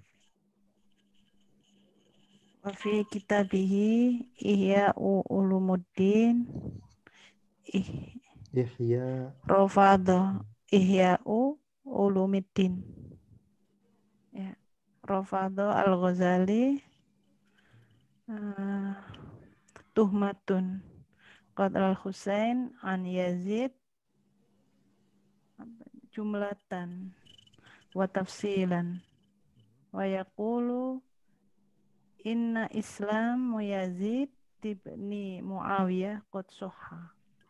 Oke, kita coba bahas sini. Ibu mungkin bisa dibaca ulang yang ini.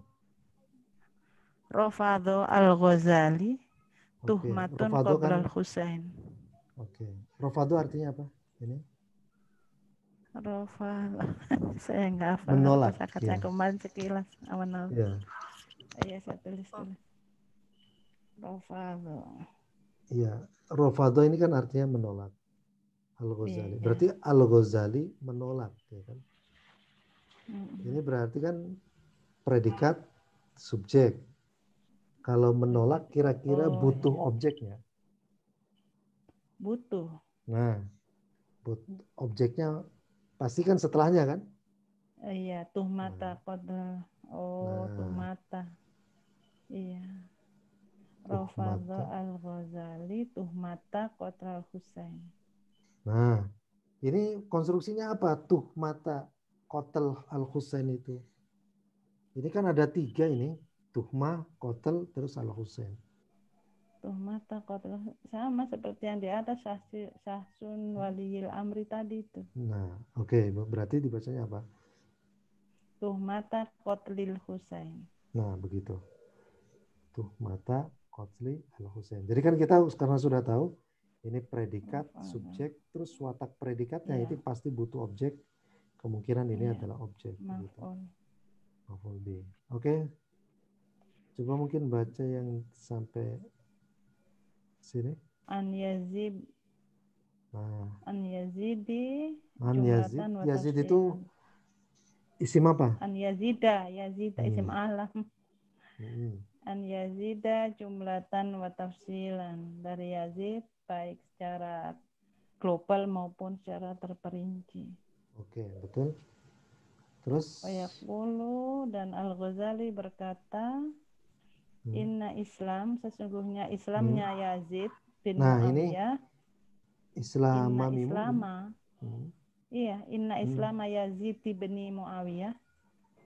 Oke. Iya. Inna Islama. Oke. Terus Yazidnya dibaca? Inna Islama Yazid bin Muawiyah. Sesungguhnya Islamnya Yazid bin Muawiyah. Kan itu mudhof juga. Nah, iya. Ini kan mudhof. Iya. Ibu. Yazid berarti mudhof? Yazid bin. Iya. Mudhof ilaih kan? Mudhof itu. Sementara Yazid ini isim alam bukan? Isim alam tapi. Nah, itu berarti bacanya apa? Inna, karena isim alam berarti kan dia kan majrur. Ciri jarnya isim alam itu kan bukan kasroh kan, tapi ya fathah. Jadi itu dibacanya Inna Islama Yazidab ni Muawiyah. Itu qad sahha. Tapi seperti Ahmad ketika jadi fa'il kan juga dia domah juga tandanya Ustaz. Kalau maksudnya isim alam misalnya menggunakan kata Ahmad ketika jadi isim fa'il, ketika jadi fa'il statusnya fa'il kan juga dia di domah. Apakah berbeda dengan itu? Berbeda kalau Ahmad menjadi majrur. Contoh misalnya Ahmadu ditambahin min, jadinya apa? Min Ahmada. Min Ahmada, betul. Nah, ini kan karena mudhof ilaihi itu kan majrur. Iya. Ini kan konstruksi mudhof ilaihi kan ini. Iya. Ini mudhof, Islamnya Yazid kan mudhof ilaihi. Maka mudhof ilaihi kan harus majrur. Sementara pengisi mudhof ilaihi itu adalah isim alam. Isim alam. Karena itu cirinya adalah fathah. Mansub. Iya. Inna Islama Yazid bin Muawiyah qad sahha. bahwa Islamnya Yazid bin Muawiyah itu benar. Sudah benar. Gitu. Iya. Nah, jadi di kitab Ihya Ulumuddin, Imam Ghazali menolak tuduhan pembunuhan Husain oleh Yazid, baik secara terperinci ataupun secara global. Bahkan Imam Al-Ghazali menjelaskan bahwa Islamnya Yazid bin Muawiyah itu sah, gitu ya, benar. Nah, di sini nggak ada tuduhan fasik sama sekali. Kalau ulama lain nuduh fasik Yazid bin Muawiyah ini, seperti kesaksian Imam As-Suyuti, Imam Asy-Syaukani, begitu ya. Oke, nomor 5 mungkin ada yang mau membahas.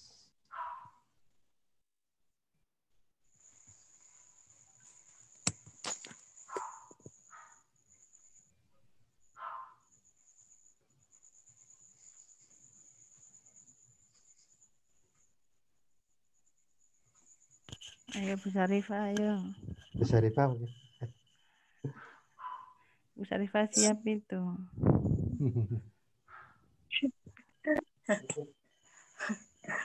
Grogi, Ustaz. Enggak, santai aja. Masih banyak ini, ada Fatimah Zahra, ada Sabina, ada Siti Maryam, ada Fadila, banyak. Masih banyak. Ada yang ya? hanya menyimak, masih banyak ini, ada 10 Menyimak orang, 9 orang. Kiptia, saya menyimak aja. Saya masih benar-benar awam sekali masih. Sama Bu. Sama Bu, tapi ya perlu dicoba. Beda aja Bu. Iya, beda aja, lagi yang dibimbing ya. juga. Gitu kan. Yang betul ya Syekhu atau yang mana Ibu? Sohaya itu ya. Iya, Sohaya Syekhu, betul. Wala yasihhu ma fa'alahu.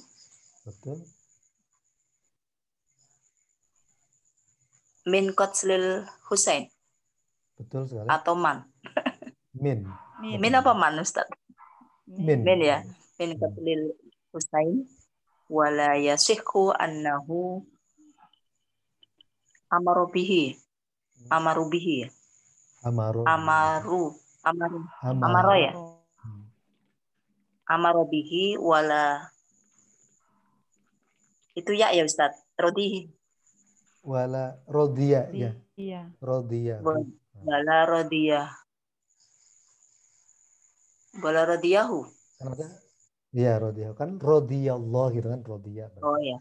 Wala rodiyahu wala kana hadiran hina qatlin. Hina wala yasifu dzalika minhu wala yajuzu an yudhanna dzalika bihi. Betul sekali. Yudhanna ya.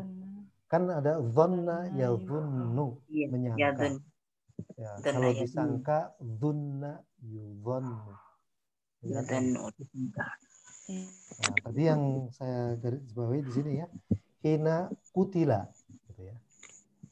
Ini bacanya adalah hina kutila, bukan hina ketika dibunuh. Kutila. Tapi nggak masalah, itu dibaca hina kotlin juga, kalau pengertiannya ketika peristiwa pembunuhan terjadi, itu aja nggak apa-apa. Jadi di sini diterjemahkannya adalah wala yasihhu ma fa'alahu min qatlil Husain. Tidak benar ma fa'alahu min qatlil Husain. Si Yazid membunuh Husain. Wala yasihhu, tidak benar pula annahu amara bihi. Yazid memerintahkan untuk membunuhnya. Wala rodiyahu, tidak benar juga bahwa ia itu merelakan Husain dibunuh. Walakana hadiron, Yazid juga tidak hadir hina kutila, ketika Husain dibunuh itu. Wala yasihhu dzalika minhu, semuanya itu ya tidak benar dari Yazid.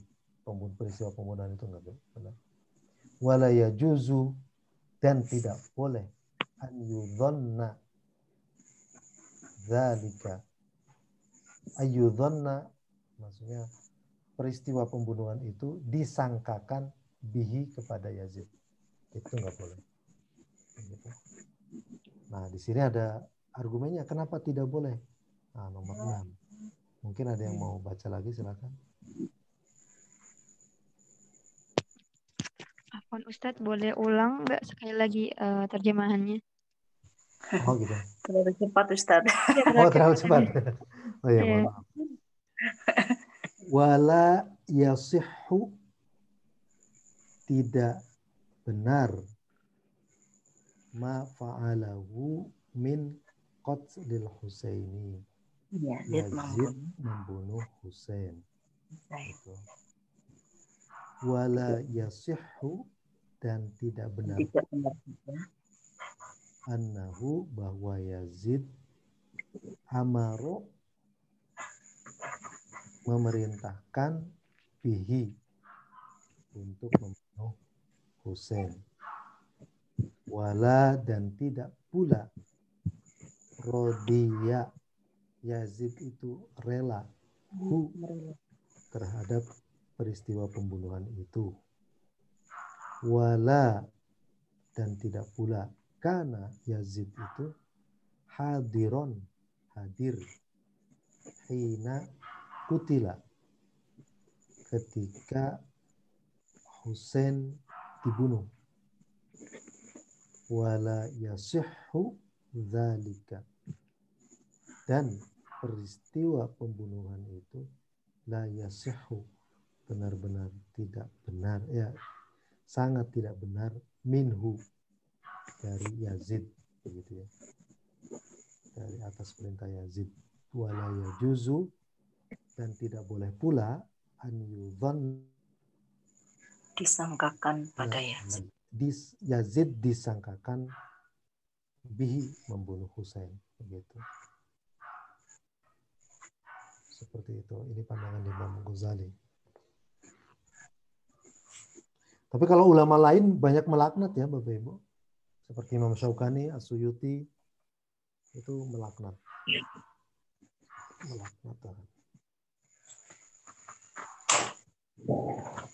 Ada yang mau baca mungkin untuk yang teks ke-6 ini?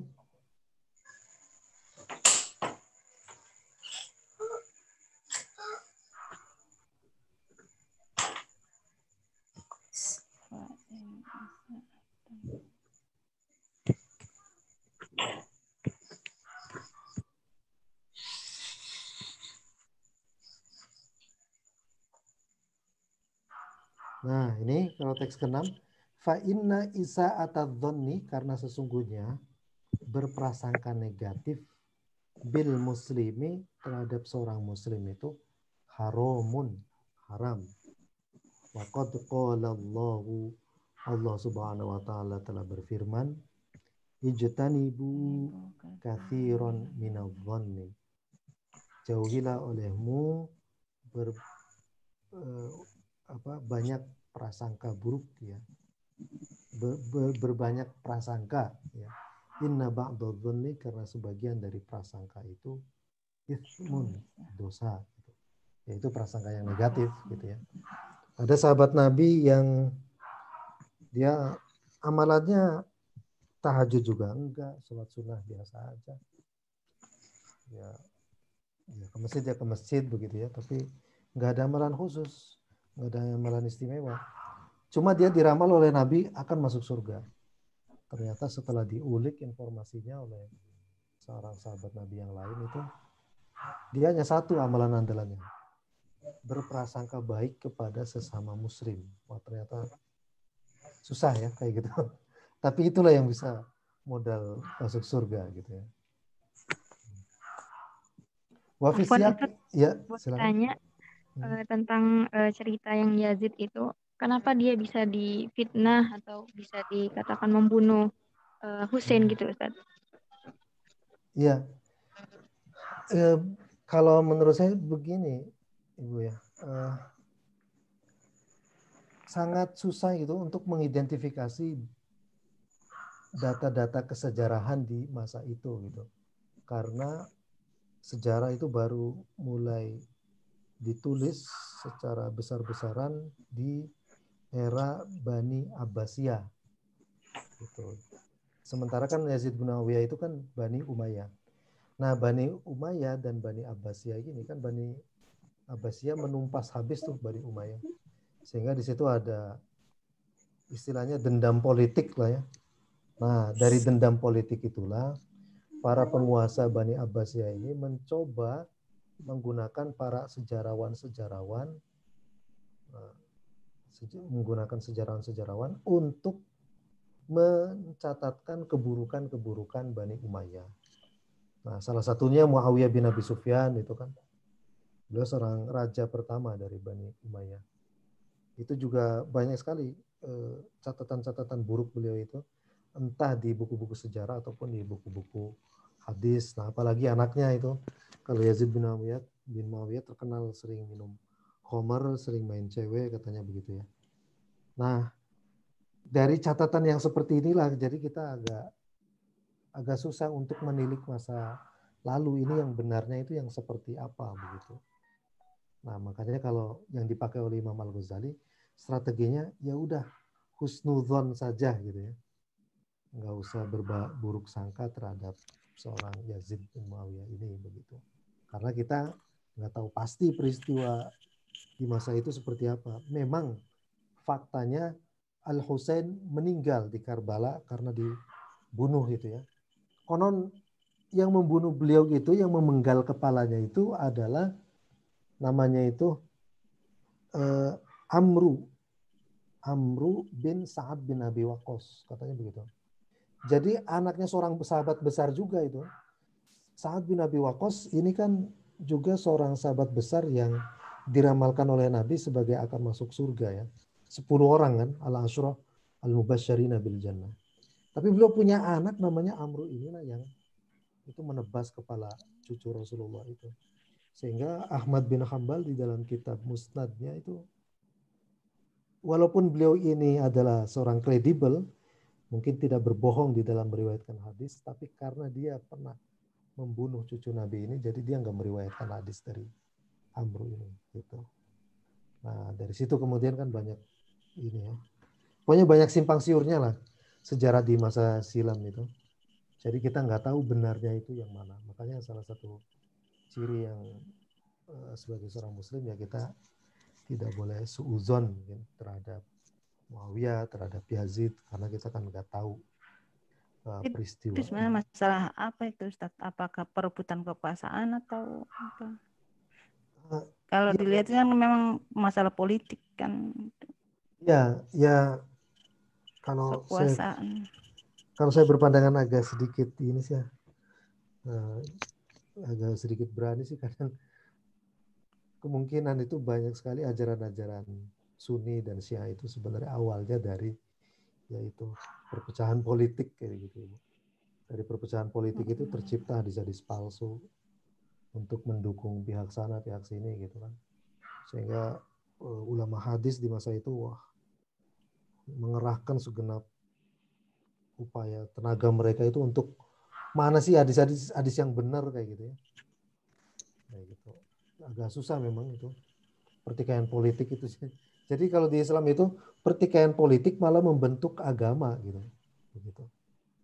Maksudnya pertikaian politik malah membentuk Sunni, Syiah. Begitu kan. Amalan Sunni beda, amalan Syiah beda. Padahal dulunya mungkin satu gitu, cuma karena ada perbedaan politik itu jadi tercipta nanti periwayatan hadisnya bagaimana di pihak sini, periwayatan hadis di sebelah sana gimana kayak gitu. Nah nanti hadis yang diterima oleh Sunni otomatis kan sebenarnya kalau orang Sunni misalnya wah ini hadisnya dari Syiah, jangan diterima kayak gitu ya. Itu kan pembentukan kayak gitu saja sudah ini sedikit politis di situ gitu. Ya itu ininya kebanyakan ya jadi ini seperti itu. Ada pertanyaan lagi mungkin Ibu sebelum saya tutup? Untuk kelanjutannya mungkin saya kirimkan ininya saja Ibu. Saya kirimkan rekamannya saja. Oh, teksnya ini belum ada di grup ya, Ustadz kemarin kayaknya mau ngirim di Sudah grup. ada itu. Iya. Sudah ada di grup itu. Oh, Saya sudah ada. sudah buka. Ada. Oh, yang mana ya? Ada yang hari apa ya? Saya udah buka itu. Oh gitu. Yang hari kemarin sudah, Ibu? Iya, yang tag ini sudah ada. Kemarin nggak ada. Teks ini sudah sudah kesebar ini. Kemarin itu 1 Desember. Pukul 19:10 teks itu dikirimkan di saya. Oh, maksudnya ini jam Ambon sih. Oh gitu. Iya, berarti di Jawa sana jam 17. Oh, berarti kalau di Ambon ini jam berapa, Ibu? Oh, ini sudah jam hampir 11:30 ini. Oh, 11:30. Astagfirullah. Iya, itu aja. Udah malam juga itu. Malam ini waktunya kita tidur, kita belajar ini. Jam 10. Luar biasa. Luar biasa. Mantap. Masya Allah. Ya. Ya, untuk selanjutnya, karena ini terakhir ya, Bu, untuk pembelajaran kitab, jadi saya mohon maaf untuk kekurangan yang ada. Nanti untuk yang poin 6 ya sampai 9 mungkin saya akan rekamkan dalam bentuk inilah di Google Meet. Karena anak saya udah manggil-manggil aja ini. Ya. Oke, ya, itu saja mungkin yang bisa saya sampaikan. Nanti selebihnya kalau ada materi yang belum saya sampaikan, saya rekamkan saja lewat Google Meet ya. Oh ya. Seperti itu nanti di share di grup gitu ya, Bu. Terima kasih atas perhatiannya dan tetap semangat untuk belajar bahasa Arab. Insya Allah. Enggak tanpa kenal menyerah gitu ya. Insya Allah. Pengennya tahu baca kitab kuning ini. Insya Allah ada bahan kayak. Iya, pengen tapi belum bisa ya. Banyak bingung. Banyak bingung, Ustaz. Iya. Kalau ya mudah-mudahan kita sama ya. Pada bisa semua lah ya. Amin ya Allah. Bisa membantu. Iya, kalau bisa itu terakhir itu dites Ustaz satu-satu. Hasilnya mana begitu. Yang paling pintar saya insya Allah. Amin. Iya. Nah, nggak pernah kirim rekaman langsung itu. Ya Allah. Atau yang ini kan masih ada hubungannya sama Yai Aksin Saka? Gimana Ibu? Masih ada hubungan famili dengan Yai Aksin Saka? Oh, beliau di ini ya, yang IK itu ya? Iya. Kok mirip sekali ya dari segi vokal, suara atau wajah itu? Enggak ada Ibu. Tapi beliau dari Cirebon, kalau saya dari Indramayu gitu. Soalnya pas suami saya ikut dengerinnya juga, walaupun nggak lihat wajahnya, nah itu kok kayak Ustadz Aksin ya Mi katanya. Bukan, ini yang di Darsun. Iya. Saya pikir ada hubungan famili dengan beliau. Enggak ada Ibu. Iya. Mungkin orang kayak mirip aja gitu. Kalau itu prof saya kalau di Prof. Putu Wijana itu di UGM, kalau ngelihat saya katanya kayak Pak Alwi Shihab. Ketawainmu sama anak-anak. Vokal suaranya fresh banget, Yai Aksin Saka. Ya mudah-mudahan kayak beliau lah. Bisa gitu. Ahlul Quran ya. Qiraat. Oke, terima kasih banyak Ibu. Ya, sama-sama Ustaz. Maaf. Terima kasih banyak ilmunya. Mohon maaf untuk semua kekurangan selama pembelajaran bahasa Arab ini. Kita tutup dengan doa kifaratul majlis. Subhanakallahumma wa bihamdika asyhadu an la ilaha illa anta wa atubu ilaik. Sekian dari saya. Assalamualaikum warahmatullahi wabarakatuh. Waalaikumsalam warahmatullahi wabarakatuh. Banyak Ustaz. Sama-sama, Pak.